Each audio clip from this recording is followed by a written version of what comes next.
tu travailles avec ton père, c'est pas comme si tu travaillais avec un patron. Et le management de mon père, tu me mets n'importe quel manager toxique, moi je veux bien m'entendre avec lui, je veux me dire ah ouais ça se passe bien, je kiffe mon patron, il est super sympa, tu vois. Et pourtant j'ai été le meilleur commercial de France de ce grand groupe, il y a plus de 70 écoles en France. Sur une année j'ai pu trouver une alternance à 150 étudiants, je ne comptais pas mes heures. Je pouvais rentrer à 22h, 23h, je travaillais les week-ends. Aujourd'hui tu vois mon objectif c'était de me faire un nom, d'écrire l'histoire, de laisser une empreinte, et peu importe le sacrifice, quand t'es commercial, t'es rémunéré en fonction de tes performances. Donc si tu brilles, tu gagnes très très bien ta vie. Moi l'an dernier j'ai pu avoir jusqu'à 1 € annuel. Alors aujourd'hui, j'ai le plaisir d'accueillir Fares. Merci d'être là. Bonjour à tous, merci à toi Noam pour l'invitation. Avec grand plaisir, un grand personnage d'Athéna. Il fallait que tu partages un petit peu ton parcours. J'ai hâte que tu puisses inspirer les jeunes parce que tu as beaucoup de choses à nous raconter, beaucoup d'histoires, beaucoup d'anecdotes. Et puis même le fait que tu sois directeur maintenant à 24 ans. C'est ça. Voilà, mais tu vas nous raconter mieux que ce que moi je raconte. Donc Fares, on enchaîne direct, on rentre dans le vif du sujet. Si tu devais te présenter à un pote, qu'est-ce que tu dirais ? Moi, aujourd'hui, je m'appelle Fares, j'ai 24 ans, je suis quelqu'un qui est très reconnaissant et en fait, je me rappelle énormément d'où je viens, d'où j'ai grandi, de mes origines, notamment le 94, un département qui me tient à cœur. Je suis issu d'une petite famille, j'ai un grand frère, une petite sœur, mon père et ma mère qui, bien évidemment, m'ont éduqué et m'ont fait grandir tout au long de la vie. Aujourd'hui, moi, je suis une personne qui est assez compétitive, j'aime le challenge, j'aime évoluer, j'aime grandir, j'aime me surpasser, J'aime écrire l'histoire, j'aime laisser une empreinte, j'aime faire parler de moi, j'aime les caméras tout simplement. Parce qu'aujourd'hui, j'ai pas vraiment eu l'occasion de m'exprimer dans ma jeunesse. On n'écoute pas très souvent les départements comme le 94. Justement, la performance, c'est ce qui nous permet, nous, aujourd'hui, de briller et de mettre la lumière des projecteurs sur ces départements un peu délaissés. Parce que tu sens justement qu'en venant du 94 et de la famille peut-être un peu modeste dans laquelle tu as grandi, tu as été un peu bridé. Tu sens qu'on t'a empêché de réussir ou que c'était un peu plus compliqué ? C'était assez particulier. Tu sais, moi, mon père, il est issu de l'immigration. Il est venu de Tunisie quand il avait 17-18 ans. Il n'a pas eu l'opportunité de faire de longues études, de trouver un emploi stable, un CDI et autres. Quand mon père est arrivé en France, il a dû monter un commerce, vendre des fruits et légumes au marché. Donc en fait, indirectement, depuis jeune, j'ai baigné dedans. Depuis que j'ai 13 ans, je peux travailler les week-ends, l'aider et l'accompagner. Et justement, en fait, baigner dans le milieu professionnel très tôt, ça m'a toujours fait avoir un gap par rapport à ceux de ma génération, tu vois. C'est vrai qu'aujourd'hui, c'est difficile pour toi de t'exprimer quand forcément tu viens de petits départements comme celui-là, parce qu'il n'y a pas énormément d'opportunités. On met pas souvent la lumière sur ces départements pour les bonnes choses, et c'est encore plus compliqué de s'arracher une place. Ok, intéressant. Pour replonger un petit peu dans ton parcours, en tout cas quand tu étais un peu plus jeune, est-ce que tes parents, ta famille, ton adolescence ou même ton enfance, il y a des choses que tu as appris qui t'ont servi ? Notamment, tu me parlais tout à l'heure de la valeur du travail. Est-ce qu'il y a des valeurs comme ça qui, pour ceux qui vont nous regarder, vont pouvoir s'identifier en toi? En fait, aujourd'hui, tu sais, quand tu travailles dans un environnement familial, surtout dans des métiers qui sont durs comme le marché, tu te lèves à 2h du matin, tu rentres à 17h, tu es entrepreneur, tu sais que si tu pars en vacances, tu n'as pas forcément d'argent qui rentre, tu as des charges, tu dois travailler plus que la norme. Indirectement, tu deviens dépendant du travail. Tu travailles plus par plaisir, tu travailles plus par passion, mais tu travailles par dépendance. Et c'est vrai que moi, de base, j'avais un parcours assez sportif. Je faisais du handball à plutôt assez haut niveau. Mon rêve, c'était de réussir. Un jour, en fait, j'ai vu tout se couper parce que je devais aider mon père. Il avait besoin de personnel. Et tu sais, avec l'âge, le fait que ce soit dur, que ce soit une routine, que ce soit beaucoup de pression, beaucoup de stress, forcément, ça devient plus forcément agréable de travailler avec ta famille, tu vois. Mais c'était dur parce que ce que moi j'endurais à ce moment-là, quelqu'un d'autre ou quelqu'un d'extérieur ou un autre salarié n'aurait pas pu supporter ces choses-là. Mais moi, je le faisais parce que c'était mon père. C'était très dur. Mais en revanche, c'est ce qui a été le plus formateur pour moi. Aujourd'hui, cette expérience, je pense, c'est celle qui fait ce que je suis aujourd'hui. Parce que à travers des travails très compliqués comme cela, aujourd'hui, tu découvres le confort de travailler dans un bureau. Tu vois ce que je veux dire ? Ouais, complètement. Mais alors du coup, est-ce que tu as des valeurs ou des principes ou un caractère qui sont peut-être issus de la banlieue, qui t'ont aidé dans le milieu pro que d'autres personnes n'ont pas ? Je dis ça parce qu'il n'y a pas que Paris qui ont la banlieue, dans toute la France, ou alors même des milieux un peu plus populaires, un peu plus modestes. Est-ce que tu as des valeurs qui t'ont aidé dans le travail et qu'on pourrait dire à tout le monde, si vous avez ça, vous pouvez l'utiliser pour réussir ? En fait, aujourd'hui, pour réussir, à mon sens, professionnellement, il y a souvent deux clés. Il y a les études et l'éducation, et il y a le mindset. Bon, l'éducation, ça va rejoindre aussi le mindset. Et c'est vrai que tu sais, quand tu grandis dans des quartiers, forcément, en fait, tu as beaucoup plus de liens humains. Pourquoi ? Parce que quand tu es jeune, tu pas de téléphone. Tu vas pas passer un coup de fil sur Snap ou autre pour rejoindre ton ami. Tu vas descendre en bas, tu vas sonner à son interphone, tu vas parler à sa mère, à sa soeur, à son frère pour te demander, il va descendre. Vous allez créer des liens. Vous allez vous voir tous les jours. Vous allez avoir un lien proche, en fait, où vous allez être connecté sans réseaux sociaux ni autres. En fait, tu sais, à travers ces liens, tu vas développer des caractéristiques comme la loyauté, comme la considération, le respect d'autrui. Ça, c'est des valeurs qui vont venir étoffer ton mindset et qui vont te définir toute ta vie. Aujourd'hui, si tu es quelqu'un de loyal, de digne, que tu respectes ton vis-à-vis, que tu le dénigres pas et que tu as de la considération pour lui, pour moi, c'est déjà un gros gap et c'est déjà un très très bon mindset. Et en fait, ça, c'est des valeurs que bien sûr, tu peux apprendre dans un quartier, dans ton éducation, que tu peux apprendre à l'école et autres. Mais c'est vrai que cette flamme, elle sera vive quand tu es au quotidien, tu connais une situation précaire, tu es avec des gens qui sont dans la même situation que toi, où il y a une fraternité, tu vois, où vous pouvez partager un grec à 4, à 5, peu importe. Tu peux mourir de faim. Si ton frère n'a pas mangé, et quand je dis ton frère, je parle de ton meilleur ami, en fait, tu seras rassasié en partageant avec lui. Et c'est ces notions, c'est ces valeurs qui sont belles et qui font de toi quelqu'un qui réussit, qui grandit, qui partage, qui est généreux et qui est heureux, tu vois. Ok. Est-ce que si tu n'étais pas d'une banlieue, d'un quartier un peu modeste, t'aurais réussi, à ton sens? Franchement, je me pose pas vraiment la question, c'est difficile de se projeter. Mais aujourd'hui, que ce soit le fait que j'ai connu un peu des situations précaires, que ce soit le fait que j'ai travaillé très tôt dans des conditions très très difficiles, en fait, tout ça, c'est ce qui m'a forgé et ce qui m'a fait me développer. Parce que pour moi, t'avances jamais mieux que quand t'es dos au mur, que quand t'as pas de solution. Mais t'as eu cette flamme. Enfin, c'est Oui. plus ça. Est-ce que t'as eu cette flamme parce que tu t'es dit, j'ai quelque chose à prouver, Bien on essaie sûr. de m'enfermer dans cette case et je vais Bien leur sûr. montrer qu'ils ont eu tort. Bien sûr. Tu sais, aujourd'hui, je le vois au quotidien. Quand par exemple, on peut faire des salons, quand par exemple, je peux faire des posts sur LinkedIn, d'autres expériences précédentes que j'ai eues qui n'ont pas forcément apprécié, qu'aujourd'hui, je prenne mon envol et je pense à moi-même, je les vois les visages. Où en fait, les gens, ils ont tendance à envier, à se dire, oh, il est jeune, il a 24 ans, il est méditerranéen. Il a grandi dans un quartier. C'est sûr, ce qu'il fait aujourd'hui, c'est pas productif. Il est pas professionnel. Il est pas capable d'accompagner des jeunes dans la réussite d'un diplôme, tu vois. Et moi, en fait, je prends mon plaisir à combattre chaque jour ces préjugés, ces a priori, en faisant de la qualité et en travaillant. Et en fait, aujourd'hui, pour moi, mon seul mot d'ordre, c'est que le travail paye toujours. Peu importe qui t'es, peu importe d'où tu viens, si tu mets les ingrédients pour faire la recette, que tu aies la main ou pas, tu arriveras à avoir la recette au final, tu vois. Et c'est vrai que ça a été un boost pour moi, ça a été motivant de montrer aux gens qu'on peut réussir. Ok, très clair. Et si tu pouvais nous dire qui était Fares à 17-18 ans, quand tu étais dans le bac, dans les études, est-ce que tu étais un bon élève? Tu étais quelqu'un d'assidu?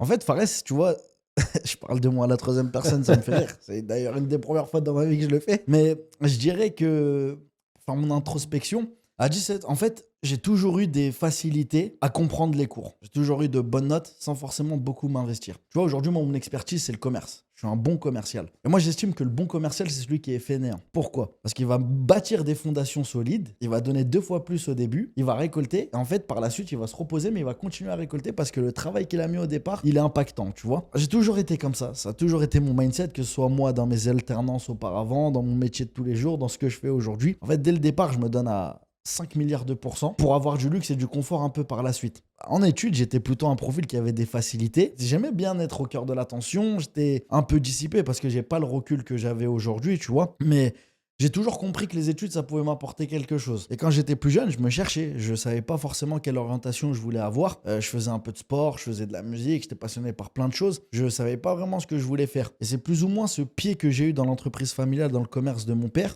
qui m'ont fait aujourd'hui découvrir cet intérêt, cette passion pour le commerce. Parce que t'as fait quel bac, toi? Moi, j'ai fait un bac ES, économique et social. Pas mal.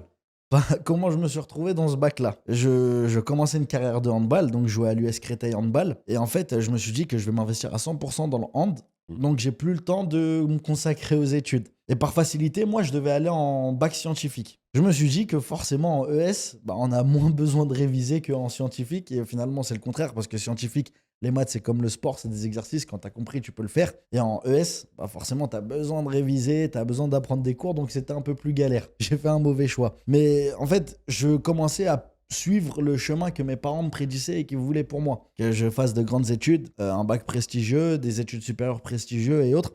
C'était vraiment ce qu'ils voulaient pour moi. Ok, donc c'est un peu tes parents qui ont influencé, qui ont tracé ton parcours. Ils voulaient que tu fasses quoi? Mes parents, si je les écoute, j'aurais dû faire comme mon grand frère, du droit, comme ma petite sœur, du droit. Et c'est vrai que, d'ailleurs, désolé maman si tu regardes cette vidéo, moi je me suis toujours écouté moi-même. Et des fois, ça a pu poser problème. On a pu se dire, il n'emprunte pas le chemin qu'il voulait. Mais si je l'avais fait, je pense que j'aurais eu pas mal de regrets. Mais c'est intéressant parce qu'il y a pas mal d'étudiants, et tu dois le voir à ton quotidien de directeur, beaucoup d'étudiants qui viennent et qui savent pas vraiment ce qu'ils veulent faire, mais qui sont obligés ou contraints d'écouter leurs parents. Qu'est-ce que tu pourrais leur dire justement comme conseil à ce niveau-là? Enfin, ce que j'ai envie de dire à ce niveau-là, c'est qu'aujourd'hui, il n'y a personne à part vous-même qui peuvent définir quel va être votre projet. Aujourd'hui, tu peux avoir des appétences, que ce soit dans l'art, dans le théâtre, dans la musique, dans le sport, dans le commerce, dans le droit, peu importe le domaine. Si toi, tu as un intérêt, en fait, c'est toi qui vas construire ta vie, c'est toi qui vas travailler au quotidien. Faut qu'en fait, toi, tu te rediriges vers un milieu où tu seras épanoui. Parce que quand tu avances dans la vie, tu dois construire une famille, tu dois assumer des responsabilités, tu dois entretenir un foyer. Si chaque matin, tu prends pas ton pied en allant au travail, moi, c'est un peu un traumatisme parce que tu risquerais de vivre la même vie que mon père, à faire un travail qui est très, très dur, qui est pas forcément épanouissant, mais on est obligé de le faire par nécessité, tu vois. Donc aujourd'hui, c'est vrai que les parents, ils veulent souvent le bien de leurs enfants. Mhm. Ils veulent avoir une image prestigieuse des études de leur enfant. Mais aujourd'hui, on arrive dans une génération où un diplôme n'a pas de valeur sans expérience, n'a pas de valeur sans sens.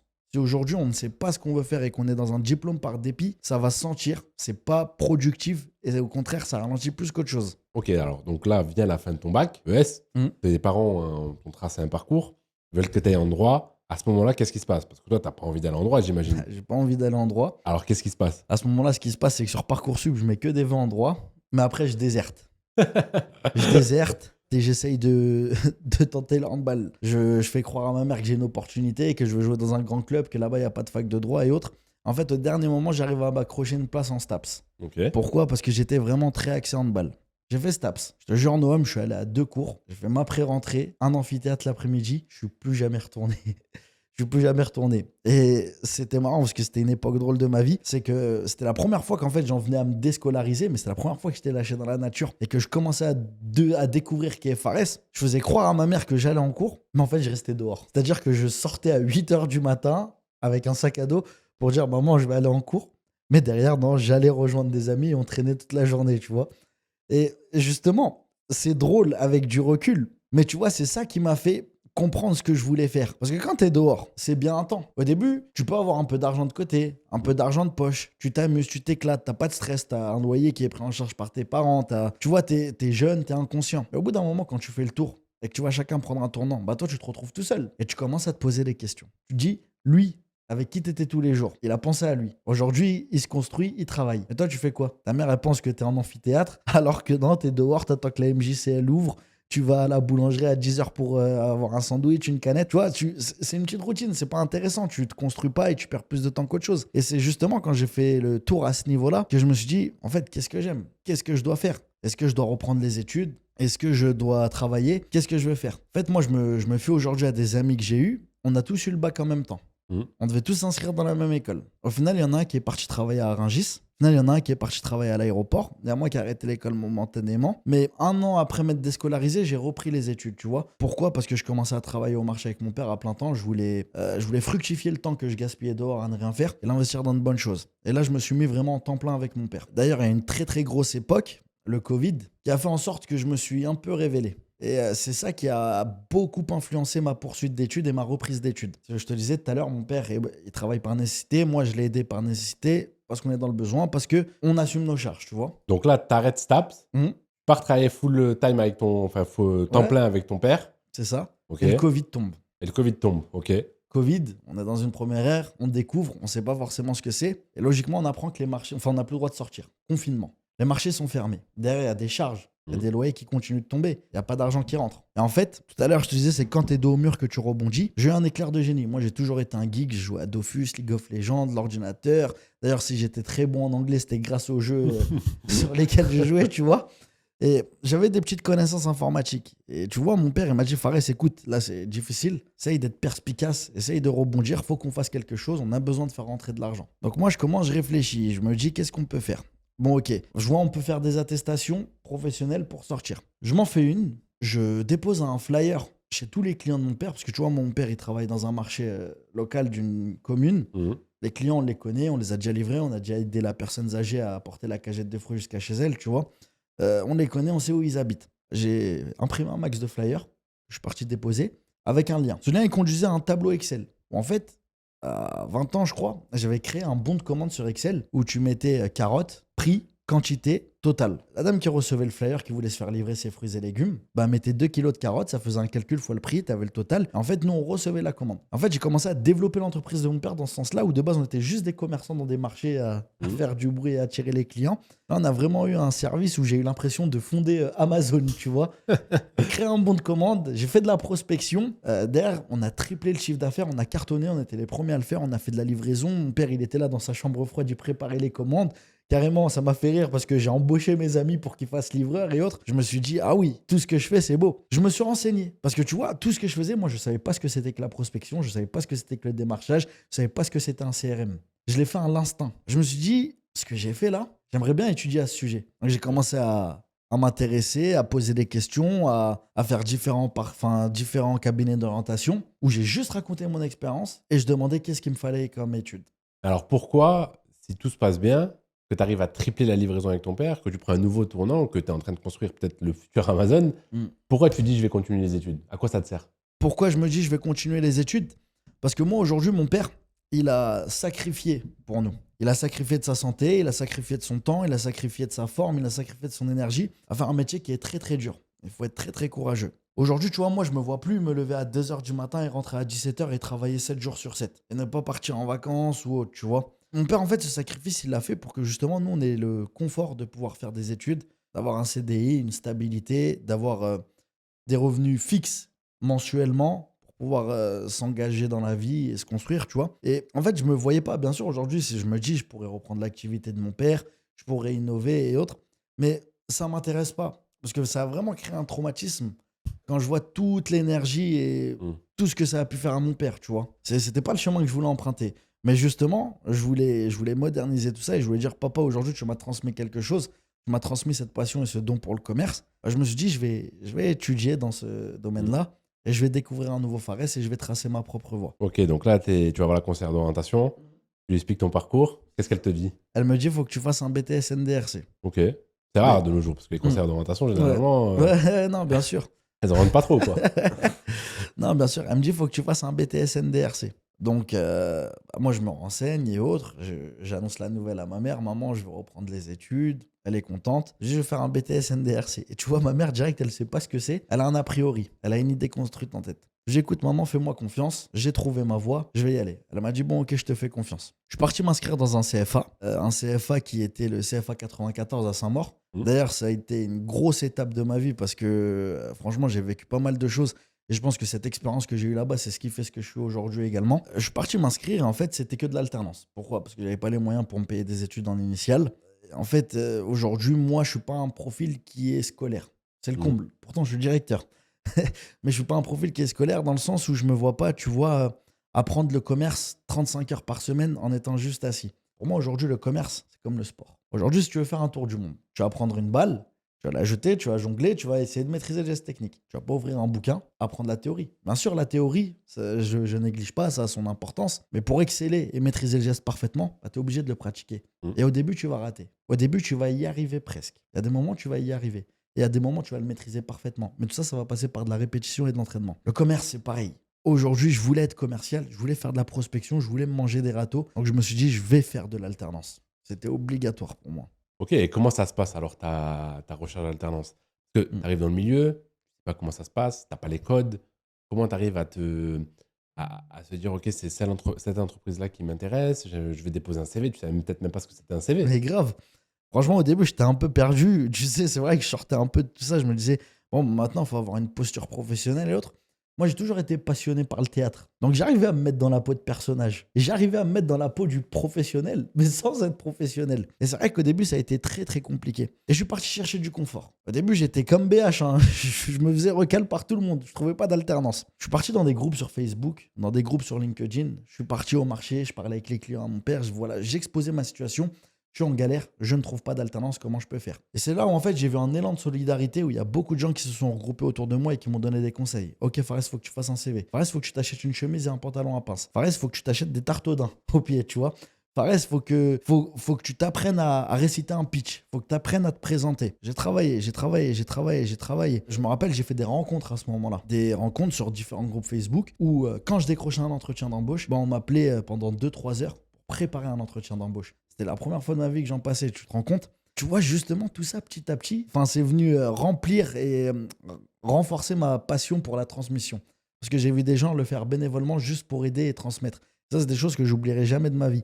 Il y a des gens qui ont pris le temps avec moi de m'accompagner, de me faire monter en compétences, de préparer ces entretiens et de les réussir au la main. Et en fait, une fois que je me suis fait coacher, que j'ai suivi mon petit entraînement intensif, j'ai mis mon CV sur LinkedIn et je me suis fait contacter par une entreprise, les éditions Nathan. Oh, pas mal. Franchement, c'était le comble. Au début, je stagnais, je trouvais rien. T'as cherché longtemps? J'ai cherché longtemps, j'ai cherché pendant 6 mois au moins. Ok. J'ai cherché pendant 6 mois. Et c'est uniquement quand mon contrat de stagiaire prenait fin au CFA que j'ai pu trouver une alternance. Parce qu'ils m'ont autorisé à démarrer sans alternance. D'un coup, j'ai eu 3 entretiens. Une concession automobile, une agence immobilière, les éditions Nathan. J'étais passionné par l'automobile. J'étais passionné par l'immobilier. Les livres, ça ne me disait rien du tout. Quand j'ai eu le choix à faire, je me suis dit quoi? Je me suis dit, je vais aller vers ce que je ne connais pas. Le milieu de l'édition. Deuxième étape de ma vie, je quitte les marchés, je quitte les quartiers, je quitte tout ça et je me retrouve dans un secteur où en fait c'est le comble. Où moi qui avais des lacunes, qui ne savais pas m'exprimer, qui n'avais pas de posture professionnelle, je me retrouve commercialisé avec des libraires. J'ai vu ça un peu comme une ascension sociale où j'arrive aujourd'hui à me retrouver face à des vis-à-vis que j'aurais pas pu rencontrer auparavant, tu vois. Et ça a été très, très enrichissant. Ça a été très, très enrichissant pour moi, cette épreuve. Est-ce que tu as des anecdotes à nous raconter pendant les 6 mois de ta recherche? Est-ce que ça a été dur? Tu avais la pression? Des moments où tu t'es dit, je vais abandonner? Franchement, jamais je me suis dit, je vais abandonner. C'est pas dans ton mindset? C'est pas dans mon mindset, tu vois. Jamais je me suis dit que j'allais abandonner, mais je me suis posé des questions. Je me suis dit, est-ce que c'est fait pour moi? Qu'est-ce qui se passe, tu vois? Là où j'ai vraiment eu du mal, c'est que j'avais vraiment aucune posture professionnelle. J'avais vraiment aucune connaissance. J'avais jamais travaillé à part avec mon père. Tu vois, c'était hyper compliqué pour moi de vendre. D'ailleurs, sur mon CV, la seule expérience que j'avais, c'était avec mon père. Et j'avais mis commercial dans des fruits et légumes. Et les gens me disaient, mais comment tu peux être commercial dans des fruits et légumes? Soit tu es vendeur, enfin, tu peux pas être commercial. Et là, j'ai commencé. En fait, c'est là où ça a attiré de la curiosité. Parce que j'ai commencé à parler de ce qui s'est passé pendant le confinement, tu vois.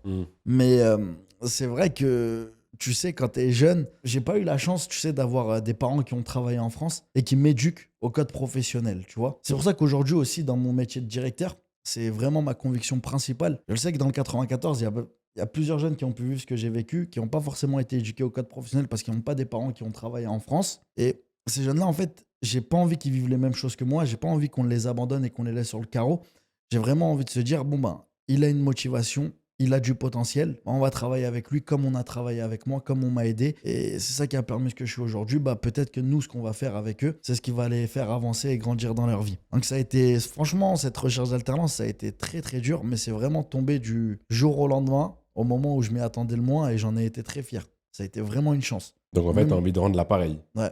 Ouais, c'est beau. Bien sûr, bien sûr. Ouais, c'est beau. Bien sûr. Et quand tu arrives aux éditions Nathan, premier jour, tu passes de vendeur à Rungis, de fruits et légumes, Ouais. tu passes de commercial dans une édition de livres.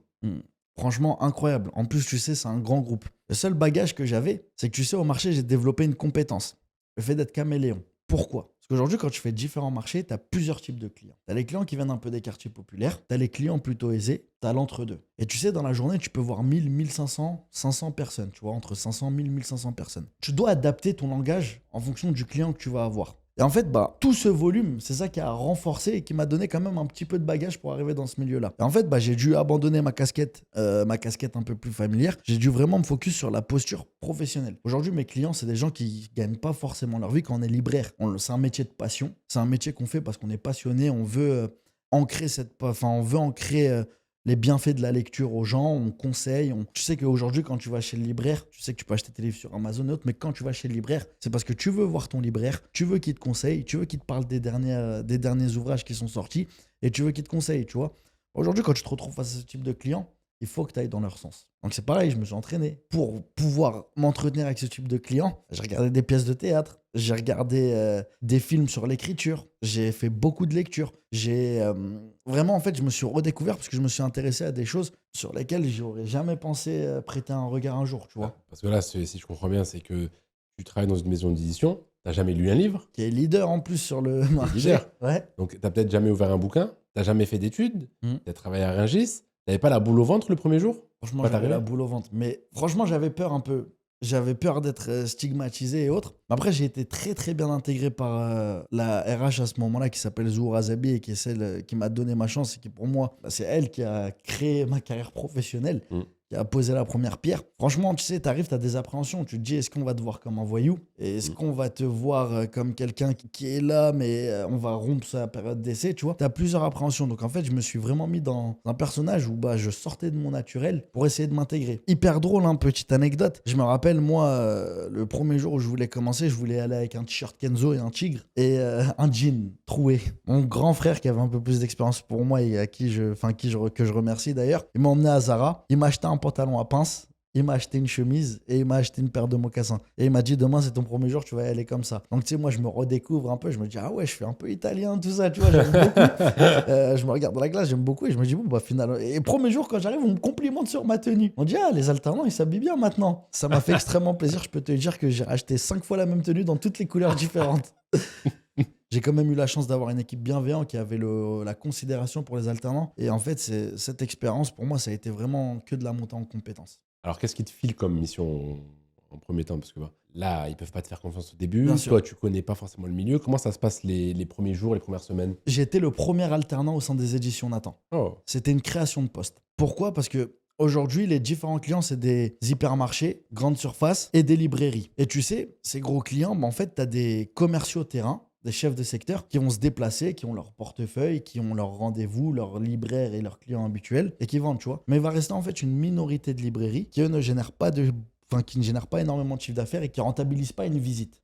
La kilométrique, le temps et autres. Ils se sont dit, on va recruter des alternants, on va recenser toutes ces librairies dans toute la France, qu'on qualifiait de librairies de proximité, qui avaient un chiffre d'affaires entre 0 et 5 000 euros. Et on va demander aux alternants de traiter avec eux en faisant de la prospection en tant que commercial sédentaire. Donc moi, je me retrouve avec un portefeuille client, je fais le lien et je passe mes coups de fil, je me présente, je dis que je suis représentant des éditions Nathan. t'as pas peur là?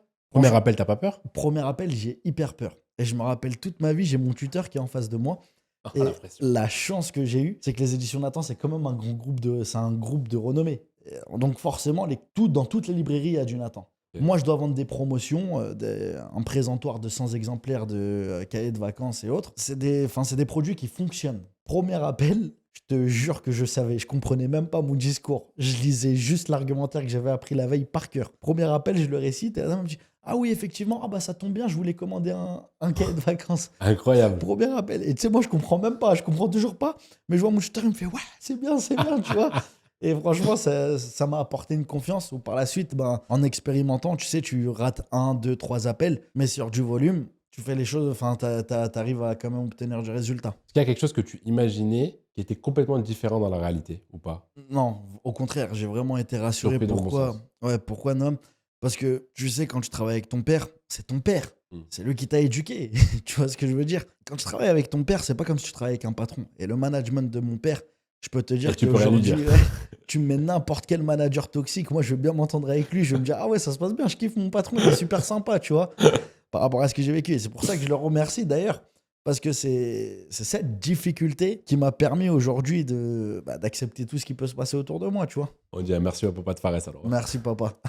Alors, est-ce que tu as trouvé facilement ta place en entreprise? Tu as réussi à t'intégrer ou pas? Alors, je sais que tu parlais tout à l'heure un petit peu de... Tu t'es adapté. Tu n'avais pas justement ce sentiment où tu te disais, je suis en train de me travestir pour essayer d'entrer dans les clous, ou tu ne le voyais pas comme ça? Absolument pas, parce que pour moi, rentrer dans les clous, c'était un rêve. Justement, peu importe les moyens, tant que j'étais vu dans les clous, j'étais content. Si je devais me travestir ou autre, je le faisais parce que j'étais content du résultat et je voyais que j'évoluais. Enfin, je prenais le RER. En rentrant, je passais par mon quartier. Chaque jour, je me mangeais une session van. Oh, ton bon régular. Oh, ta bonne chemise, tu vois. Mais moi, ça me faisait plaisir parce que je sentais que je prenais un tournant, je prenais un gap et je montais, tu vois. Et j'étais hyper content. Et franchement, ça me fait plaisir. C'est que des bons souvenirs. Tu sais, moi, aujourd'hui, j'ai fait du sport de haut niveau. Je suis un compétiteur. C'est-à-dire que pour moi, la deuxième place, c'est un échec. Et ça, c'est un mindset que j'ai toujours eu, c'est que peu importe les moyens que tu mets, ce qu'on regarde au final, c'est le résultat. Je suis très, très axé performance. En fait, au début, je comptais pas forcément mes heures aux éditions Nathan. Je travaillais 10 fois plus que les autres et j'ai envoyé du résultat, tu vois. À moi tout seul, j'ai pu représenter 3% du chiffre d'affaires d'un groupe alors que j'étais alternant. Mais c'est passé par beaucoup de travail, la transpiration. Mais que quand je comparais, je disais, je me levais à 2h et je terminais à 17h au marché. Mais que là, je suis dans un bureau, des appels, je pouvais t'en passer je ne sais combien par jour sans me lasser. Au contraire, je prenais du plaisir, je voyais ça comme un jeu. Et en fait, j'ai toujours eu cet esprit compétiteur où je voulais être numéro 1, où je travaillais à fond, où je me donnais à 1000% pour réussir et faire du résultat, tu vois. Et j'ai pu performer et faire de très gros chiffres dans cette entreprise. Et il y a un moment où tu as voulu tout arrêter, ou te dire, OK, en fait, là, je suis vraiment à ma place. Tu as eu ce sentiment-là, un des deux? J'ai commencé à douter sur la fin de mon BTS. OK. Pourquoi? Parce que je voulais plus forcément faire d'études. Et tu sais, je sais pas si je dois le dire, hein, mais comme je te le disais plus tôt, j'étais pas forcément un profil scolaire. Je m'absentais beaucoup en cours. Et j'ai été convoqué à un conseil de discipline. Où là, mes formateurs m'ont dit, écoute Fares, tu viens plus en cours, tes semestres ne sont pas significatifs, tu as 2, tu as 4 de moyenne, tu vas pas avoir ton BTS, faut qu'on arrête ta formation. Ouais, c'est dur. Ouais. Ils me l'ont dit, tu vois. Et en entreprise, ça se passait super bien. Ça se passait super bien. Mais ça se passait super bien, tu vois, c'était contraste. Mais c'était pas. En fait, le problème, c'est pas que j'avais des difficultés en cours ou autre, c'est que j'arrivais plus à aller en cours. Tu vois, je me suis dit, c'est hyper compliqué. Et justement, j'ai un formateur qui s'appelle Monsieur Rodier, qui lui a su parler mon langage. Pareil, c'est une personne qui me ressemble un peu plus aujourd'hui, qui a pu avoir un train de vie anciennement similaire au mien, qui a su me comprendre, qui a su repérer ce potentiel que j'avais. Même si j'étais pas dans les clous scolaires, lui, il a vu mon potentiel. Aujourd'hui, d'ailleurs, je suis toujours en contact avec ce formateur. Mais lui aussi, il est venu créer quelque chose en moi. En fait, il m'a transmis une flamme où il a su voir en moi un potentiel. Il a su me dire quand ça allait pas, mais il a su voir en moi un potentiel. Et il a su avoir les mots pour que je régularise ma situation et que je me donne à fond. D'ailleurs, grâce à ses propos, j'ai terminé major de ma promotion avec 16 de moyenne au BTS. Attends, mais c'est dingue, c'est-à-dire que tu venais plus du tout en cours. Ouais. Tu as réussi à remonter. À remonter. Et ça, encore une fois, c'est grâce à mon intégration et à mon insertion professionnelle, parce que j'ai pu faire des rencontres où j'avais un ami qui était responsable grand compte chez Red Bull. J'avais un ami qui travaillait dans le milieu associatif. J'avais un ami qui faisait de la vente en réunion. En fait, ces connaissances, même si j'avais pas le soutien en cours, ils m'ont aidé à préparer mes dossiers. Et le jour où j'arrive devant les examinateurs et que je balance comme ça le réseau précis de Red Bull, une promotion, on a lancé la canette verte, on a fait le tour de tous les Leclerc, en Mini Cooper, on a mis une PLV en carton avec la canette Red Bull et autres. Ils se sont dit, ah ouais, ce jeune, il est pas comme tout le monde à nous parler de Thermomix et autres. J'ai directement impressionné. Et je pense que ça a joué en ma faveur et ça m'a permis d'obtenir mon diplôme haut la main. Mais une fois de plus, c'est grâce aux rencontres que j'ai pu faire dans le travail, dans les différents milieux, en sortant de mon quartier, que j'ai pu avancer et m'entourer des bonnes personnes qui m'ont aidé à réussir. Ok, donc si on doit résumer, là, Fares qui, à la fin de son BTS NDRC, enseignement NRC, sort de son quartier, il se donne à fond au travail dur, détermination, le réseau, t'as pas peur d'aller auprès des gens, tu parles avec eux, et en fait, tu te rends compte que la vie, elle est bien de l'autre côté. Et donc là, tu commences à réussir, tu as ton BTS, avec mention, major de promo, en plus, bravo. Merci, Noam. T'extrais un peu de ta condition, mais qu'est-ce qui se passe après? Parce que c'est ton goal, ton objectif. Tu as fini le BTS NDRC, ton alternance, elle est terminée, ça s'est très bien passé. Bien sûr. Qu'est-ce qui se passe à ce moment-là? Qu'est-ce que tu te dis? Tu connais Désiré Doué? Oui. Désiré Doué, aujourd'hui, il contribue grandement aux victoires du PSG. Désiré Doué, si le Real Madrid ou un autre club quelconque le veut, il faut qu'il s'aligne sur ce qu'il vaut sur le marché. Tu vois ce que je veux dire? Moi, c'est ma vision des choses. Aujourd'hui, le commerce, c'est comme le sport. Si tu as un talent, si tu fais du chiffre, c'est les entreprises qui vont venir à toi, qui vont venir te chercher. Peu importe le niveau d'études. En fait, les entreprises aujourd'hui, elles sont axées performance et résultats. J'arrive à un stade où j'obtiens mon BTS, mais je me dis, c'est hors de question, je ne continuerai pas les études. Ok. À cause des études, vraiment ou... Je voulais plus. Okay. Je voulais plus, tu vois, j'ai passé 2 années difficiles, je me suis dit, bon, c'est bon, j'obtiens un diplôme, je vois que je suis bon en entreprise, je me dis, je vais me lancer. Je me dis, la prospection, ça me fait pas peur. Si je travaille et je mets de l'acharnement, je vais réussir quoi qu'il arrive dans n'importe quel groupe. J'ai peut-être un poste qui commence à se dessiner pour moi aux éditions Nathan en CDI. Okay. De par une rencontre, c'était une commerciale terrain qui a été un peu ma mère spirituelle et qui s'appelle Cécile Aloui, qui en fait, elle s'est reconnue en moi parce qu'elle a commencé en alternance. Aujourd'hui, c'est une grande responsable de secteur. Franchement, elle a pas mal de clients, elle gagne très très bien sa vie, elle est excellente dans ce qu'elle fait. Mais en fait, elle m'a pris sous son aile. En fait, c'était, tu sais, les commerciaux, le siège, il est sur Paris. Les commerciaux terrain des éditions Nathan, ils sont un peu partout dans la France, ils se baladent, ils ont des valises. Quand ils viennent, tu sais, on dirait le PSG qui descendent du bus, ils viennent en réunion, tout ça, ils se retrouvent une semaine. Tu vois tout le monde, tu dis, waouh, c'est incroyable, et tu les idolâtres un peu. Il y en a une qui est venue naturellement vers moi, donc Cécilia Louis, que je disais, c'était un peu ma mère spirituelle et ma mère professionnelle. Elle me tend la main. Elle me dit, écoute, Fares, tu vas venir, tu vas tourner avec moi, on va voir mes clients. Elle me dit, moi, quand j'étais comme toi, quand j'étais en alternance, on m'a pris, il y a une dame qui était commerciale terrain, qui m'a donné ma chance, qui est partie en congé maternité, qui m'a laissé son poste, et aujourd'hui, j'en suis là. Et elle m'a dit, moi, je me vois en toi, donc aujourd'hui, c'est toi qui vas reprendre mon portefeuille client. Je me dis, incroyable, je saute sur l'opportunité, je suis content et autres. En fait, à ce moment-là, les éditions Nathan connaissent un rachat par le groupe Bolloré. Ça commence à prendre un peu plus de temps que prévu. Il y a un petit gel de recrutement. Puis moi-même, je deviens injoignable, je me concentre sur d'autres choses. Je commence un peu à sortir, je me remets dans le hand. Petit à petit, en fait, cette porte qui s'ouvrait, elle commence à se fermer. C'est un autre tournant de ma vie où je me dis, je sais plus quoi faire. À quel âge là, à ce moment-là? À ce moment-là, j'ai 21 ans, je sais plus quoi faire. Zone de confort, je retourne au marché. Je retourne au marché, je travaille dur et autres. Tu sais, maintenant, j'ai connu un peu plus les conditions professionnelles et les droits des salariés.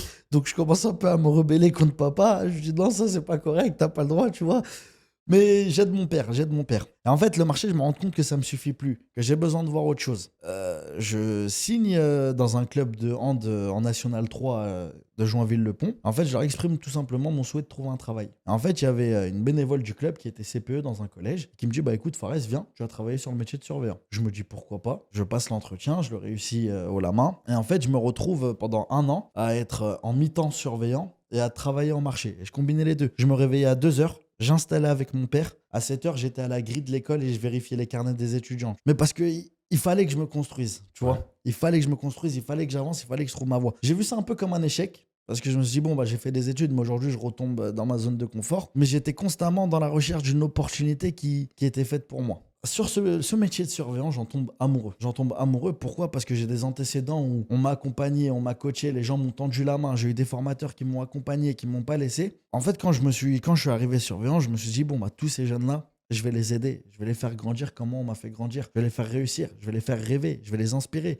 Je vais leur montrer que n'importe qui peut réussir, tu vois. Moi, j'avais pas les arguments, j'étais surveillant. Ils me disaient, ah, t'es surveillant, t'as raté ta vie, les élèves. Mais je les faisais rêver quand même. En fait, j'ai fait ça pendant 1 an où vraiment j'étais passionné par le métier, mais c'était pas suffisant. Donc, je me suis dit, bah écoute, Fares, tu vas arrêter de te reposer sur tes acquis. Quitte à ne pas percevoir de revenus pendant 1 mois ou 2, tu vas te mettre à fond sur tes recherches d'emploi. Pareil, je me mets à fond. Je commence, je fais un CV où je mets édition Nathan, où je mets le marché, où je mets que j'étais surveillant dans un collège et autres. Je postule à droite à gauche, que des refus, que des refus. Que des refus, pourquoi? Parce que, je te dis la vérité aussi, je joue la carte de la fainéantise. Je postule, mais je m'y mets pas à fond. J'attends un peu que ça vienne. Un jour, à ma surprise, encore une fois grâce à un post LinkedIn, je reçois un coup de fil. Je reçois un coup de fil d'une école de commerce. Aujourd'hui, on me vend un métier de commercial en école. Moi, je me dis, mais attends, mais c'est pas possible, c'est quoi? Enfin, comment on peut être commercial dans une école? On parle de, oui, démarcher des entreprises, trouver des partenariats, mettre en relation les étudiants avec ces entreprises et autres, et un accompagnement et du suivi et de la montée, enfin, de l'éducation d'étudiants. Sur le papier, là, mes yeux, ils s'illuminent. Je me dis, donc attends, moi j'ai toujours été passionné par le commerce. Je deviens surveillant, je tombe amoureux de la pédagogie, de l'enseignement. Et là, on me propose un mix des deux. C'était le jackpot. J'ai tout de suite dit oui, j'ai passé l'entretien, je m'étais donné à fond. J'ai tout donné, j'ai préparé l'entretien, je l'ai réussi. J'étais trop content, c'était l'opportunité de ma vie. Premier pas, premier CDI, premier pas dans ma carrière post-études. Avant de reprendre le marché et d'être surveillant, j'ai aussi une expérience qui a été très très compliquée, mais qui a été très formatrice. En fait, moi, mon meilleur pote, c'est un coiffeur. Mon meilleur pote, c'est un coiffeur, c'est pour ça que chaque semaine, sur tous les TikTok de la page Athéna, d'ailleurs, abonnez-vous, vous voyez, j'ai toujours une bonne coupe. Mon meilleur ami, il est coiffeur. Donc, je passe beaucoup de temps avec lui dans sa boutique. Et un jour, je rencontre son gérant. Et mon meilleur ami, il dit à son gérant, bah écoute, Fares, c'est un bon commercial. Son gérant, il vient me voir, il me dit, Fares, écoute, je lance ma marque de meubles. Je cherche un commercial qui va démarcher les salons pour leur vendre du mobilier de salon. Franchement, sur le papier, je signe direct, mais c'était payé qu'à la commission. Tu vois, il n'y avait pas forcément de fixe. Je peux te dire que c'est là où j'ai bien connu le Val-de-Marne par cœur. J'ai ratissé tous les salons. Je multipliais les ventes. Salon de quoi? De coiffure. Ah, de coiffure. De coiffure, tu sais, les chaises un peu gold, barber, tout ça, tu vois. Et ma cible préférée, c'était les coiffeurs un peu low cost qui faisaient des coupes à 6 euros. Quand je voyais un coiffeur comme ça, je rentrais et je savais que j'allais signer une vente. Pourquoi? Mon argument phare. Je disais, bonjour monsieur, ça va, vous allez bien? C'est quoi vos chaises là? Elles sont obsolètes. Oui, mais c'est parce que je coupe pas cher. Regardez, moi je vous propose une chaise à 1200 euros. Prenez votre chaise, la coupe, vous la passez de 7 euros à 15 euros. Entre 7 euros et 15 euros, il y a 8 euros de différence, 8 euros de marge. Le week-end, vous coupez 50 têtes, c'est 8 euros, elles vont vous rembourser la chaise. Et derrière, vous allez pouvoir faire du contenu, vous allez dire, je suis passé coiffeur haut de gamme. Je me régalais et je torchais les ventes, tu vois. J'enchaînais, je multipliais les ventes, tu vois. Et les salons qui étaient déjà construits, c'était compliqué pour moi d'y entrer parce que j'arrivais avec une offre qui était déjà courante où ils avaient déjà ces chaises-là. À ma grande surprise, j'ai vraiment créé du lien avec ces coiffeurs un peu low cost, obsolètes, qui travaillaient à l'ancienne méthode où, tu sais, ils te font la boule à Z, ils te ratent et autres, tu vois. Et en fait, justement, je les ai aidés à se développer, à entrer dans une nouvelle ère, celle de, t'es plus un salon de coiffure, t'es un barbershop. Ok. Et ça m'a plu, c'était très dur. Après, au bout d'un moment, j'ai eu un gérant qui était très gentil, très bienveillant, mais qui était concentré sur plusieurs activités. Et moi, aujourd'hui, grâce à cette expérience, j'ai compris qu'un bon commercial, c'est celui qui ne vend pas pour vendre. Le bon commercial, c'est celui qui est convaincu par ce qu'il vend et qui est convaincu d'apporter une vraie solution. Et en fait, je me rendais compte qu'aujourd'hui, je vendais des choses, mais derrière, ça ne suivait pas forcément. Et c'était compliqué. Moi, ça me mettait dans des situations compliquées. Donc, je me suis dit, il faut que j'arrête cette expérience. Mais derrière, ça a été très formateur pour moi. Et j'ai compris énormément de choses. Et je me suis dit, aujourd'hui, je peux exceller dans le commerce, mais il ne faut pas mentir aux clients. Il faut leur proposer quelque chose de concret. Donc là, on refait un gap vers l'entretien de conseiller en formation, de rôle chargé de relations d'entreprise, commercial dans une école. Bien sûr. qui est comme celle où tu as fait ton BTS NDRC. Bien sûr. Donc là, tu es aguerri commercialement, Ouais. tu as la pédagogie Mm. et tu as l'habitude de travailler beaucoup au marché. C'est Donc ça. tu réussis bien l'entretien. Je réussis bien l'entretien. J'étais venu avec mon petit catalogue où j'expliquais justement l'anecdote que je viens de vous rencontrer. Ils étaient morts de rire. Et mes ex-responsables, ils étaient morts de rire. Ils ont dit, ouais, quand t'es venu, t'as fait ton entretien, tu nous as ramené ton carnet, nous, ça nous a fait rire. Mais on s'en foutait. Tu vois, c'était hyper drôle avec du recul. Mais c'est vraiment cette approche un peu spéciale et atypique qui a fait que j'ai réussi cet entretien. Au-delà de voir des compétences, ils ont surtout vu en moi un jeune qui est prêt à travailler, qui est motivé, qui a le mindset et qui n'a pas peur de rentrer dans le tas. Et tu à combien le salaire là quand tu commences? J'étais à 2000 euros net. Enfin non, j'étais à 1800 euros net. 1800 euros net. J'ai 22 ans. Je me dis franchement, ça va. Je suis encore chez mes parents. Je me dis, écoute, moi là, le but, c'est de monter en compétence. Je suis au plus Ok. bas de l'échelle. J'ai pas beaucoup d'études. Je vais travailler, je vais travailler, je vais travailler. Je vais gravir. Enfin, je vais monter étape par étape. J'arrive dans une entreprise où en fait, j'arrive dans un secteur qui est différent, mais je prends vite la main. Pourquoi? Parce qu'il y a une chose qui ne ment pas, c'est le travail et l'effort. Et tu sais, j'arrive dans un domaine où je suis le seul CDI, il y a que des alternants qui sont en place. Tu as un peu les critiques faciles des patrons et autres parce que tu as encore des profils qui sont jeunes, qui savent pas où ils veulent aller, qui veulent juste profiter du système, qui cherchent une planque, tu vois. Moi, je me retire de tout ça. Je me dis, je suis pas au travail pour me faire des amis. Je me dis, je suis au travail pour faire du résultat, pour générer des revenus, pour avancer, pour marquer mon empreinte. En fait, je me dissocie de tout ça et je mets les deux pieds dans le plat et je charbonne. Je travaille, je travaille. Je passe je ne sais combien d'appels par jour. Vraiment, je pourrais te dire entre 300 et 500 appels. J'y vais à fond, je ne compte pas mes heures et autres. En fait, je fais pas mal de records. J'ai fait pas mal de records. Comme je le disais tout à l'heure, comme je prenais l'exemple de Désiré Doué, aujourd'hui, si tu performes, tu as les opportunités, tu vois. Dans ce groupe, moi, on m'a vendu une évolution qui serait méritée par l'investissement que j'ai donné. J'ai donné l'investissement, mais tu sais, aujourd'hui, moi, j'étais une poule aux œufs d'or pour mon patron. Je suis jeune, je suis pas conscient de mon potentiel. Je me découvre encore un peu. Je suis pas conscient que je suis un bon commercial encore. J'ai pas confiance en moi. Je fais du résultat. En fait, tant que moi, je vais pas demander les choses, on va jamais rien me donner, on va jamais rien me proposer et on va se contenter de ce qu'on me donne. Et en fait, le jour où j'ai eu un déclic, c'est que je commençais à changer pour le travail. Je commençais à plus être moi-même dans l'espoir d'évoluer. Je commençais à adopter des réflexions qui ne me ressemblaient pas et qui s'éloignaient de mes valeurs. Ça me ressemblait pas, tu vois. Et je me suis dit, en fait, si c'est ça l'évolution, j'en veux pas. Et en fait, j'ai déposé ma démission. Et pourtant, j'ai été le meilleur commercial de France de ce grand groupe, qui a plus de, je ne sais, qui a plus de 70 écoles en France. Sur une année, j'ai pu trouver une alternance à 150 étudiants. Donc tu es resté une année? J'ai fait 2 ans. Ça fait 2 ans? Mmh. Ok. J'ai fait 2 ans. Ma première année, c'était, j'arrive, je découvre le métier. J'ai trouvé une alternance à 70 étudiants. Et la deuxième année, j'ai trouvé une alternance à 150 étudiants. En plus, c'est génial parce que en aidant les étudiants à trouver une alternance, tu gagnais en plus dans un deuxième temps l'argent. Et en fait, ça combine un peu tout ce que tu dis depuis le début. Bien sûr. D'un côté, tu aides les jeunes, tu les coaches, tu les motives, tu les places dans des entreprises. Et de l'autre côté, tu gagnes de l'argent. Donc en fait, si tu es bon dans le plaçage d'étudiants, bien sûr, tu gagnes dans un deuxième temps de l'argent. C'est magnifique, bien ça. sûr, non mais franchement. Et tu sais, même au-delà de l'argent, parce que je gagnais pas hyper bien ma vie dans cette entreprise malheureusement, au-delà de ça, c'était transmettre ce que moi on m'a transmis, voir le potentiel des gens et le développer, tu vois.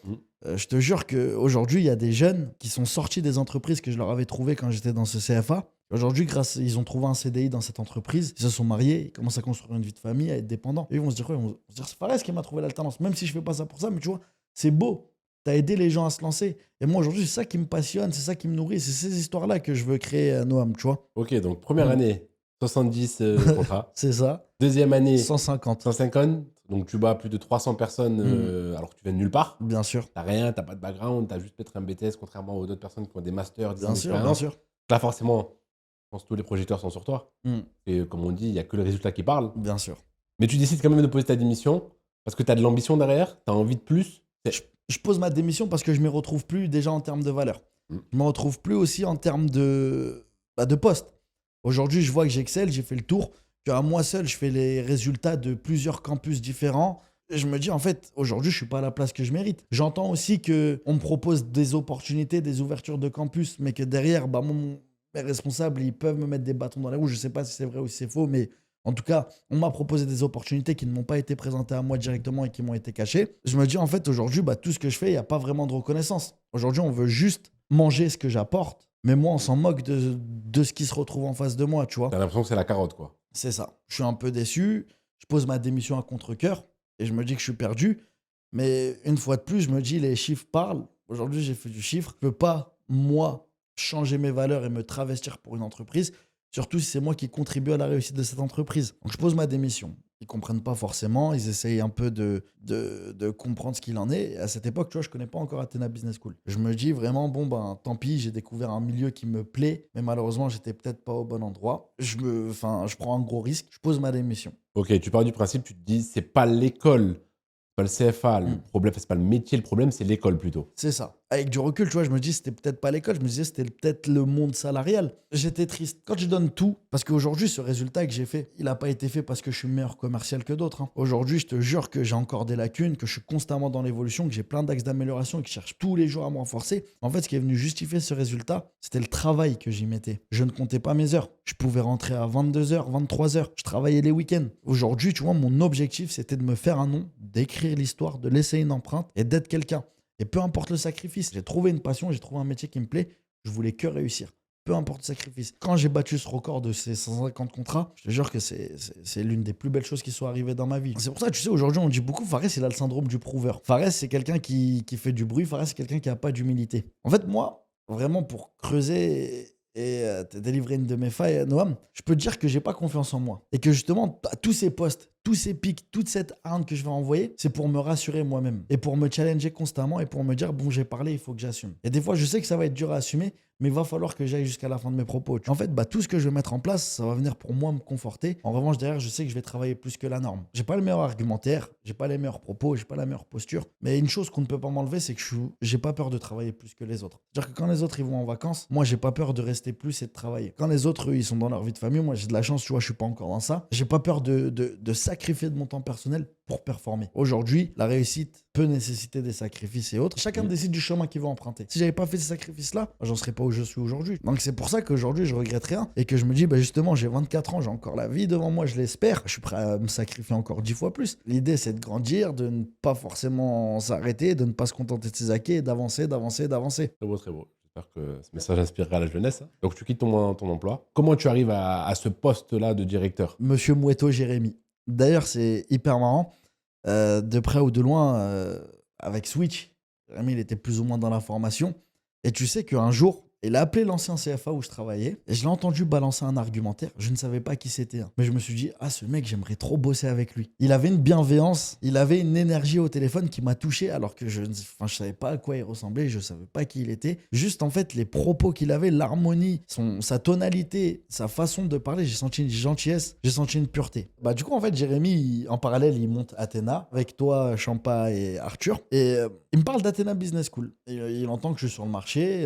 Tu sais, le secteur de la formation, c'est un secteur qui est quand même petit, où tout le monde se connaît, tout le monde peut se rencontrer. C'est d'ailleurs une personne que je remercie et que je salue, je ne citerai pas son nom, mais qui m'a mis en relation avec Jérémy et qui a fait que on se rencontre avec Jérémy, on boit un verre tous les trois avec notre ami en commun. Et on échange, il commence un peu à me découvrir, il entend parler de moi, de ce que j'ai vécu, de mes valeurs. En fait, je peux dire que ça match direct, tu vois. Et en Jérémy, tout de suite, je vois le manager de rêve. Je vois tout ce dont j'ai cherché, tout ce que j'ai cherché toute ma vie, tu vois. Je l'ai retrouvé en Jérémy. De la bienveillance, de la considération, de la reconnaissance, de la considération surtout. Peu importe qui t'es, peu importe d'où tu viens, il est factuel. Il me propose un plan de carrière. Au début, moi, tu sais, je quitte un grand groupe. Aujourd'hui, tu sais, moi, je me dis, les écoles de commerce, il y en a plusieurs qui pop. Si c'est pour rejoindre une école qui est pas sérieuse ou autre, tu vois, je me dis, bon, ça m'intéresse pas vraiment. Donc, au début, j'avais des réserves. En fait, en échangeant au fur et à mesure avec Jérémy et au fil du temps, je découvre une vision qui est celle que j'ai toujours eue. Une entreprise, un groupe qui prône des valeurs avec lesquelles moi je suis aligné. Et c'est des valeurs qui m'ont éduqué et qui font ce que je suis aujourd'hui. Donc en fait, je tombe amoureux de l'opportunité, je tombe amoureux du groupe et je tombe amoureux du management de Jérémy. Et plus j'échange avec lui, dans un premier temps, il m'accompagne et autres. Et il me fait vous rencontrer, vous, toi, Champa et Arthur. Et ça se passe plutôt bien. Je fais mon entretien avec vous d'ailleurs. Je sais que tu t'en rappelles, mais je fais mon entretien avec vous. Je suis stressé. Aujourd'hui, c'est vraiment une opportunité qui vient à moi, mais c'est une opportunité qui change ma vie. C'est ce dont j'ai toujours rêvé et ce dont je me suis toujours battu. Ce qui est super beau, Noam, c'est que peu importe où t'es, le climat où t'es, l'entreprise dans laquelle t'es, si tu performes, si tu donnes avec ton cœur, si tu travailles sincèrement, si tu mets les ingrédients, tôt ou tard, ça finit par te revenir. Moi, ça a été très dur. Je suis même tombé en dépression quand j'ai quitté mon ancien poste de chargé de relations entreprises. Je suis tombé en dépression parce que j'aimais ce que je faisais. Et j'avais l'impression de stagner, de recruter. Et en fait, quand ça s'est arrivé, quand Athéna est arrivé dans ma vie, je me suis dit que vraiment, on allait dominer la terre entière.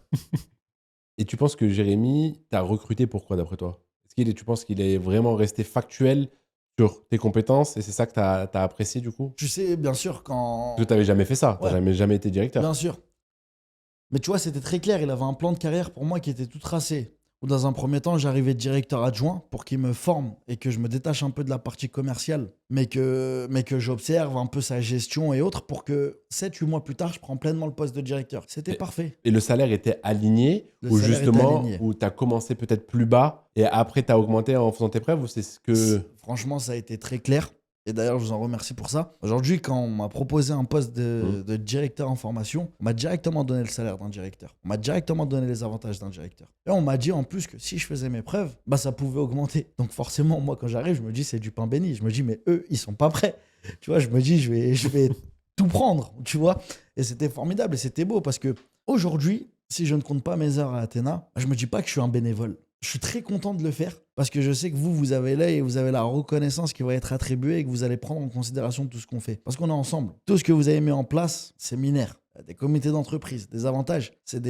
Pour moi, c'est des choses qui sortent de l'ordinaire. Il n'y a aucun groupe où tu vois ça. Tu vois? Il n'y a aucun groupe où tu peux vivre ça. Et c'est cette approche, cet ADN, cette structuration qui fait que bah, c'est beau et vous arrivez à avoir des soldats engagés comme moi, tu vois. Donc au début, bah, c'est vrai que les compétences, elles sont là. Jérémy, il les voit. Mais je pense que ce qui m'a fait vraiment obtenir ce poste, c'est l'humain. Et ça, c'est très beau. Et j'ai compris que Jérémy, avant de recruter des compétences, il recrutait des humains. Des humains avec qui ça matchait, avec qui ça fitait et avec qui ils avaient les épaules. On a vraiment fité sur les valeurs humaines. Et c'est ça qui a fait que je me suis dit, bah, quand j'arrive à Athéna, moi, Jérémy m'a donné ma chance. Je suis obligé de lui rendre au centuple. Aujourd'hui, il a mis du respect sur mon nom. Il m'a donné une opportunité que des gens pour qui j'ai travaillé corps et âme et pour qui j'ai tout donné n'ont pas été capables de me la donner. Au début, pour Jérémy, je suis ensemble inconnu. Je me dis ce qu'il m'a donné, je ne vais même pas lui rendre au centuple, je vais lui rendre au millième. Et ça a été très motivant pour moi et ça a été vraiment un moment de ma vie où ma vie a pris un tournant. Ok. Et c'est quoi tes missions aujourd'hui en tant que directeur? Parce que ça a dû changer. Maintenant, ouais, bien sûr, maintenant, tu vois, ça va faire un peu plus d'1 an et demi que je suis à Athena Business School. La première année, j'arrive, je suis censé un peu me détacher du commercial et observer plus ou moins la partie gestion et autres. Mais pareil, aujourd'hui, il est hors de question que j'arrive dans une entreprise et que je marque pas mon empreinte. Donc ma première année à Athéna, ça a été une année magnifique où j'ai fait de belles choses, où en partant de rien, bah, j'ai pu passer à la radio, où en partant de rien, j'ai pu faire du bruit, j'ai pu battre des records, j'ai pu accompagner je ne sais combien d'élèves dans la recherche d'alternance. J'ai trouvé des alternances à des étudiants en un temps record.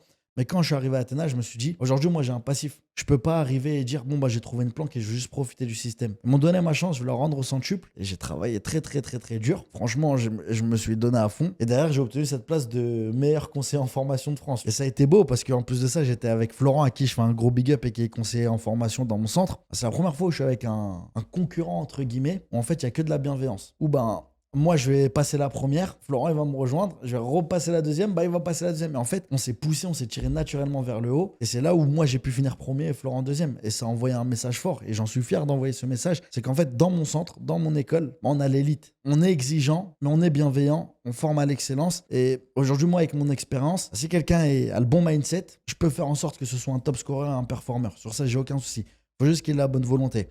Donc voilà, la première année, j'observe. Et en fait, en septembre, le groupe prend un tournant. On grandit. J'ai un Jérémy qui est là tous les jours et qui se détache un peu pour laisser la place. Voilà, pour me laisser la place et aussi pour superviser le groupe entier. Au début, tu sais, c'est un peu compliqué. Moi, je suis jeune, je me sens un peu lâché dans la nature. Mais je me dis, c'est le moment de prendre mon envol. Et je vois pas ça comme un abandon. Au contraire, je vois ça comme un, bah écoute, Fares, t'as prouvé, tiens les clés de la porte, construis. Franchement, je te dis la vérité. Au début, j'étais dépaysé. Je voyais des notions en finance, des BP, des je ne sais quoi. J'avais jamais vu ça de ma vie. Moi, je jouais à la Game Boy, tu vois. J'avais jamais vu ça de ma vie. Donc, c'est passé par lire des bibles, me renseigner sur Internet, essayer de comprendre du travail, mais qui font que aujourd'hui, en fait, sur le centre, j'ai une vision 360. Où je suis plus uniquement un commercial, où je suis plus uniquement un vendeur de rêves ou un vendeur de tapis. Je suis un directeur qui inspire des jeunes, qui les fait réussir et qui les fait grandir. Et j'ai aussi des collaborateurs en interne que je fais monter en compétences et que j'engage chaque jour et qui partent à la guerre pour qu'on puisse transmettre et être acteur de la réussite de nos étudiants du 94. Et concrètement, quand tu arrives le matin, c'est quoi une journée type de Fares en tant que directeur? Alors, une journée type. Ouais. Si j'arrive et que j'ouvre mon ordinateur, c'est que la journée, elle est superstitieuse. Logiquement, quand tu arrives au travail, tu viens, tu te poses, tu ouvres ton ordinateur. Alors moi, j'ai un peu ma petite patrouille quotidienne où je regarde qui est absent, qui n'est pas absent, je regarde que tout le monde est bien à son poste, que tout est en ordre, que l'activité démarre. Et une fois que tout le monde est à son poste et que tout le monde a pris son poste, c'est là où je peux vraiment moi me concentrer sur mes tâches de directeur qui vont être des tâches de gestion, de facturation, de recrutement, de commercial, de suivi pédagogique et autres, tu vois. Tu sais aussi, quand tu es directeur, tu as aussi un peu cette casquette où tu éduques les gens au quotidien. Il peut y avoir des embrouilles, il peut y avoir des bagarres. En fait, il faut avoir plusieurs casquettes. Et c'est ça qui est beau, c'est cette polyvalence, moi, qui m'attire. Aujourd'hui, je suis directeur d'un établissement, mais si demain j'ai une fuite parce que mes élèves, ils ont oublié d'ouvrir le robinet, ils ont oublié de fermer le robinet, bah, j'ai enlevé mes chaussures, mes chaussettes, je vais retrousser mon beau pantalon à pince et je vais mettre les deux pieds et je vais passer la serpillière. En fait, aujourd'hui, le métier de directeur, il est imprévisible, il a quand même ses grands axes, mais c'est un métier qui est beau parce que tu es constamment dans la polyvalence et tu es constamment dans l'écriture de belles histoires. Ok, très, très clair. Et la question un petit peu que tout le monde redoute, si tu devais nous donner une fourchette de salaire. Une fourchette de salaire. Ouais, tu peux être honnête. Bien sûr. Alors, quand tu es commercial, tu es rémunéré en fonction de tes performances. Donc, si tu brilles, tu gagnes très très bien ta vie. Moi, l'an dernier, j'ai pu avoir jusqu'à 60 000 euros annuels. Tu vois ce que je veux dire? En comptant mes fixes et mes variables. Maintenant, je dirais que sur mon fixe, bah, je tourne entre 40 000 et 50 000. Et avec mes variables, je peux monter très très vite en fonction des performances et des chiffres que je peux apporter. Merci pour ton honnêteté. La transparence. Ce que j'essaye de vraiment transmettre aux jeunes, c'est que peu importe d'où vous venez, il y a une chose qui ne mentira jamais et qui ne vous trahira jamais, c'est l'effort. Si vous mettez les ingrédients en place, si vous travaillez, peu importe d'où vous venez, peu importe qui vous êtes, peu importe votre âge, vous pouvez vraiment vous retrouver à une place à laquelle vous ne vous serez jamais imaginé. Moi, aujourd'hui, j'ai 24 ans, je suis directeur, j'ai pas fait de droit. Ma mère, quand j'ai quitté les études, elle était inquiète. Aujourd'hui, elle est fière de me voir chaque matin me lever, être dans mon costume, passer, lui faire un bisou, lui dire bon maman, je vais au travail. Ou elle passe devant mon établissement, elle vient, elle visite, elle rencontre mes élèves. Ça, c'est une fierté. C'est des choses qui ont été dures à construire et qui ont nécessité et demandé beaucoup de sacrifices. Mais aujourd'hui, tout ça, ça a du résultat, ça a du fruit. Et n'importe qui, si on travaille sincèrement, si on se démarque, si aujourd'hui, quand on prend un métier, on se dit pas bon bah c'est une planque. Bon bah je vais profiter des avantages. Mais que vraiment on met les deux pieds dans le plat, on peut réussir et on peut se laisser surprendre. Est-ce qu'aujourd'hui, tu penses que ton BTS NDRC et ton alternance a joué un rôle dans ce que tu as accompli ou ce que tu es en train d'accomplir? Même le poste que tu as aujourd'hui? Alors, je pense pas que c'est l'obtention du diplôme que j'ai eu qui vont justifier mes revenus aujourd'hui. En revanche, c'est les expériences, les rencontres et les leçons que j'ai pu tirer de ce BTS et de cette alternance qui ont fait ce que je suis aujourd'hui et qui m'ont aidé à obtenir ce poste et cet état d'esprit. Ok, est-ce qu'il y a quelque chose qui te fait lever le matin? Est-ce qu'il y a une énergie, il y a une vision, un but qui te donne envie de lever le matin et de te dire ok, là, je peux pas abandonner? C'est ce que je disais un peu plus tôt. Aujourd'hui, dans le 94, malheureusement, on n'a pas tous la chance d'avoir des parents qui ont travaillé en France et qui peuvent nous éduquer au code professionnel. Moi, aujourd'hui, je suis quelqu'un qui est quand même assez heureux dans ma vie. En fait, je me reconnais en chacun de mes étudiants et j'ai envie d'aider tout le monde, de faire monter tout le monde en compétences. J'ai un peu ce syndrome du sauveur. Et d'ailleurs, des fois, ça, c'est aussi une qualité, mais c'est aussi un défaut. Des fois, dans des situations, des conseils de discipline ou autres, bah, je perds un peu de lucidité parce que j'ai cette attache, j'ai ce syndrome du sauveur. J'ai envie de donner la chance à tout le monde. Mais vraiment, moi, mon combat éternel, c'est la transmission. C'est faire monter en compétence les gens, les faire grandir, leur donner le recul que moi, je n'avais pas quand j'étais à leur place, mais que j'ai aujourd'hui. C'est leur faire comprendre des choses et les faire avancer. Donc, en résumé, vraiment changer leur vie. Changer leur vie. Que quand ils passent à Athéna Villejuif, ils se disent ah, grâce à Athéna et peut-être grâce à Fares indirectement, j'ai réussi ma vie. C'est ça. Où j'ai tiré les leçons qui me font avancer dans ma vie ou qui me font réussir ma vie. Ok, maintenant que tu es directeur, c'est quoi tes ambitions pour les prochains mois ou les prochaines années? Alors là, on accompagne nos premières promotions jusqu'au diplôme. Mes ambitions, c'est quand même de voir un joli taux de réussite parce qu'on a quand même fait beaucoup d'efforts pour ces étudiants qui ont été à la racine d'Athéna Villejuif. Bien sûr, on a aussi des étudiants en première année qu'on accompagne et qu'on voit d'ailleurs performer et qu'on voit réussir grandement leur BTSement et ça fait extrêmement plaisir d'avoir des élèves avec un aussi bon niveau sur un centre qui a à peine 2 ans. Et bien évidemment, c'est d'écrire encore plus d'histoires et d'avoir beaucoup plus d'étudiants en septembre 2026. Ok, donc là, t'es déterminé, on t'arrête pas là. Comme chaque année d'ailleurs, parce que je vais travailler pour que chaque année soit mon année. Ah Mais oui. Eh ben, écoute, je vais te poser 4 questions, Ok. peut-être 5, sur les conseils que tu peux donner aux étudiants, en tout cas ceux qui nous regardent et qui pourraient peut-être faire prendre un raccourci ou un levier qui leur servirait dans leur avenir. Moi, ce que j'aimerais savoir, c'est qu'est-ce que personne ne voit derrière ton parcours? Le travail mis, les ingrédients mis. Les gens aujourd'hui ils peuvent voir quelqu'un de prétentieux, quelqu'un d'arrogant, quelqu'un qui a le syndrome du prouveur. Aujourd'hui, si je le fais, c'est pour... Parce que c'est pas les gens qui vont venir me dire félicitations. C'est pour moi-même me féliciter de tous les efforts que je mets. La transpiration, des moments off où c'est dur, où j'ai des doutes et autres. Tout ce que je vais mettre en avant, tout ce que je vais montrer aux gens, c'est me dire, bon bah je suis le meilleur. Bon bah j'ai fait ça. Bon bah j'ai accompagné tant d'étudiants. j'ai mis en place ça. Je suis passé à la radio, je fais du bruit. C'est pour moi-même me féliciter et me récompenser du travail que je fournis. Parce qu'aujourd'hui, malheureusement, tu peux pas aussi attendre de tout le monde que tout le monde ait de la bienveillance vis-à-vis de toi, que tout le monde ait envie de te voir réussir, que tout le monde ait envie de te voir performer. C'est pour ça, c'est pour ma symbiose personnelle, c'est pour mon bonheur unique et propice à moi-même que je viens me féliciter chaque jour en mettant des posts un peu piquants, en faisant un peu de bruit à droite, à gauche et en m'exposant ouvertement. Et je sais que je parais arrogant, mais c'est vraiment pas la personne que je suis au fond. C'est juste que je me régale, j'aime le buzz, j'aime la hype. Je suis une star. Et qu'est-ce que tu aurais aimé entendre quand tu étais plus jeune? J'ai du potentiel et que je suis capable de grandes choses. Et qu'aujourd'hui, peu importe d'où l'on vient, si on met les ingrédients, on peut réussir. J'aurais aimé l'entendre. Je l'ai découvert sur le tas. J'ai entendu aussi un peu plus tard que j'avais du potentiel de par mon formateur en BTS NDRC. Mais c'est vrai que si on te le dit plus jeune et que plus jeune on voit en toi, bah, ça peut un peu plus faciliter ton parcours. Ok. Alors, cette question, elle est bizarre pour toi, celle qui vient. C'est que tu es quand même directeur, donc tu as l'habitude de voir des étudiants qui ont plus d'alternance. Mais ça, c'est bien au moins, tu vas avoir une bonne réponse. Qu'est-ce que tu dirais à un étudiant qui ne croit plus à l'alternance, qui veut tout arrêter? Il se dit, là, c'est trop dur, je ne vais pas y arriver. Qu'est-ce que tu lui dis? Dans un premier temps, je lui demande s'il a une deuxième option. Qu'est-ce qu'il veut faire par la suite? Si aujourd'hui, il a trouvé son épanouissement ailleurs ou sa vocation ailleurs, j'aurais aucun mal à lui dire bon bah écoute, bon courage et bonne continuation. Maintenant, si c'est uniquement parce que l'élève doute, parce qu'il est perdu ou parce qu'il rencontre une difficulté, bah, je vais chercher à comprendre et je vais lui donner en fait un recul que lui il a pas, avec une projection. Tu sais qu'aujourd'hui l'alternance, faut la faire quand on est jeune. Parce qu'un salaire d'alternant ne permet pas de générer de répondre à certaines charges, à certaines factures. L'alternance, faut la faire vraiment quand on est jeune et quand on a un peu plus de confort dans la vie, que ce soit à travers les parents ou autre, tu vois. En fait, c'est quand on est jeune qu'il faut transpirer et qu'il faut aller faire un maximum d'études. Parce que quand on est plus âgé et qu'on veut reprendre les cours, bah je dis pas que c'est revenir en arrière, parce que c'est quand même très courageux de faire une réorientation ou de reprendre des études. Et il n'y a aucun âge qui est mauvais pour reprendre des études. Mais des fois, ça peut être plus énergivore. C'est pour ça qu'en fait, aujourd'hui, je vais vraiment le sensibiliser sur si demain tu te retrouves dos au mur, qu'est-ce que tu vas faire? Et je veux lui faire prendre conscience et lui montrer que bah, aujourd'hui, une décision qui peut être prise par un doute peut être regrettable par la suite. Ok, bon conseil. Ah, ça va te faire cette question. Qu'est-ce que tu aimerais qu'on retienne de ton parcours? Que je suis pas Lionel Messi, mais que je suis plutôt CR7. Que je suis pas le plus talentueux, que je suis pas celui qui a eu la vie la plus confortable, mais que justement, je suis quelqu'un qui a beaucoup travaillé et que justement, on se dise, ah, Fares, c'est un soldat. Fares, il va à la guerre. Belle image. C'est ce que je veux transparaître. Ok.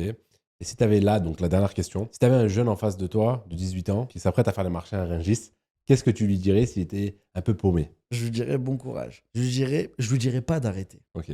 En revanche, je vais l'éclairer sur les compétences, le mindset et les leçons qu'il peut en tirer. Il va développer le courage, il va développer la bravoure. Si un jour il sera amené à travailler dans un poste qui demande qui demande moins d'efforts physiques, ce sera beaucoup plus simple. En fait, il va goûter à la difficulté. Et tellement c'est une difficulté qui est poussée, tout ce qu'il va connaître par la suite, tu auras l'impression que c'est servi sur un plateau en or. Donc je l'éclairerai sur ce que ça peut lui apporter. Je lui dirais de serrer les dents, parce que malheureusement, on n'est pas descendant d'héritier ou de prince ou autre, et on n'a rien sans rien. Et bien évidemment, faut mettre les deux pieds dans le plat avant de goûter au confort. Donc je lui dirais bon courage, je lui donnerai du soutien, je le ferai rire s'il en a besoin, mais je lui dirais de s'accrocher mais de pas lâcher. Est-ce que tu as une phrase peut-être à dire pour la fin, le dernier mot de la fin? Aujourd'hui, moi, ma phrase préférée, Noam, c'est qu'il n'y a rien de mieux que des jeunes pour accompagner des jeunes.